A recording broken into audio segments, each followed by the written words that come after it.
তো দেখুন চলে এসেছি সন্ধ্যেবেলার জলখাবার নিয়ে।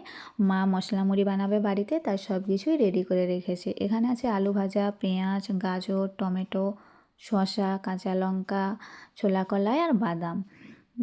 সব কিছুই মা একটা থালার মধ্যে রেডি করে রেখেছে। তারপরে দেখুন মা এখানে মুড়ি নিয়ে নিচ্ছে।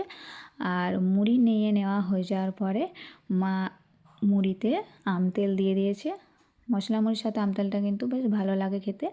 তো আমতেল দিয়ে দেওয়া হয়ে যাওয়ার পরে দেখুন মা চানাচুর দিয়ে দিয়েছে, লঙ্কা দিয়ে দিয়েছে। আর মশলা মুড়ির সাথে একটু ঝাল ঝাল হলে ভালো লাগে, আর আমার তো ঝাল খেতে বেশ ভালো লাগে, তাই একটু ঝাল ঝাল হলে আরও ভালো লাগে।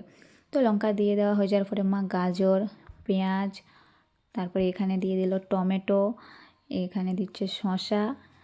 শসা দেওয়া হয়ে যাওয়ার পরে দেখুন এখানে বাদাম দিচ্ছে। আর বাদামটা আমার মুড়ির সাথেও ভালো লাগে আর শুধু মুখেও ভালো লাগে খেতে। তো বাদাম দিয়ে দেওয়া হয়ে যাওয়ার পরে মা আলু ভাজাও দিয়ে দিয়েছে। তো সব কিছু দেওয়া হয়ে গেছে। সব কিছু দিয়ে দেওয়া হয়ে যাওয়ার পরে দেখুন মা এখানে মুড়িটাকে মাখিয়ে নিচ্ছে। আর মাখানো হয়ে যাওয়ার পরে দেখুন আমি আর মা বসে পড়েছি খেতে। আর বাড়িতে এইভাবে সব কিছু দিয়ে মশলা মুড়ি বানিয়ে খেতে কিন্তু ভালো লাগে। তো আপনাদের কাদের ভালো লাগে অবশ্যই কমেন্টে জানাবেন। আর ভিডিওটি ভালো লেগে থাকলে একটা লাইক করে দেবেন। তো চলুন খেয়ে নিই, টাটা।